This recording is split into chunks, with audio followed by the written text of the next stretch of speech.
பேசியதை வாபஸ் பெறாவிட்டால் போராட்டம் நடைபெறும். அண்ணாமலைக்கு அதிமுக சார்பில் ஆர்பி உதயகுமார் எச்சரிக்கை. பாஜக மாநில தலைவர் திரு அண்ணாமலை அவர்கள் கடந்த ஜூலை 1ஆம் தேதி நடந்த பத்திரிகையாளர் சந்திப்பின் போது திமுக மற்றும் அதிமுக நிர்வாகிகள் குறித்து கருத்து தெரிவித்தது அதிமுக சார்பில் மனக்கசப்பை ஏற்படுத்தியுள்ளது.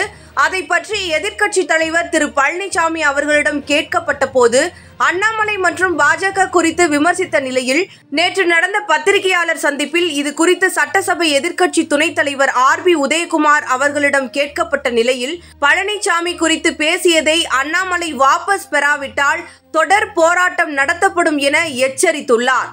இது குறித்து மதுரையில் நேற்று ஆர்பி உதயகுமார் அவர்கள் கூறுகையில், அதிமுக பொதுச் செயலாளர் திரு பழனிசாமி அவர்களை நம்பிக்கை துரோகி என பாஜக மாநில தலைவர் அண்ணாமலை குற்றம் சாட்டியது மிகவும் தவறான செயல்.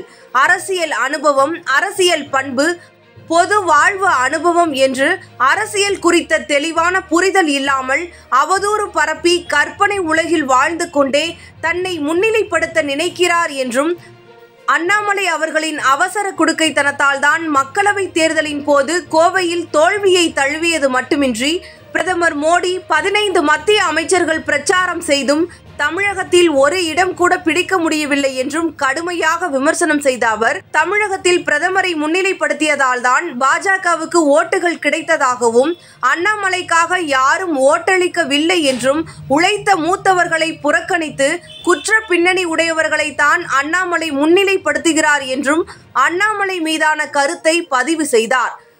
தொடர்ந்து பேசிய அவர், திரு பழனிசாமி அவர்கள் தமிழக மக்களின் உரிமை காக்க வேண்டி உழைத்து வருகிறார். அண்ணாமலை தமிழகத்திற்கு அப்படி என்ன செய்தார்? தமிழகத்திற்கு பேரிடர் நிதி பெற்று தந்தாரா? எந்த ஒரு திட்டத்திற்காகவும் குரல் கொடுத்தாரா? அண்ணாமலையின் சூழ்ச்சி, திட்டம், ஆசை குறித்து எங்களுக்கு நன்றாக தெரியும். அவர் விரிக்கும் வலையில் அதிமுக தொண்டர்கள் ஒருபோதும் சிக்க மாட்டார்கள் என்றும், பழனிசாமி குறித்து பேசியதை அவர் வாபஸ் வாங்காவிட்டால் அண்ணாமலைக்கு எதிராக சிறை நிரப்பும் போராட்டம், கொடும்பாவி எரிப்பு உள்ளிட்ட தொடர் போராட்டங்களை நடத்துவோம் என்று அதிமுக சார்பாக எச்சரிக்கை விடுத்துள்ளார்.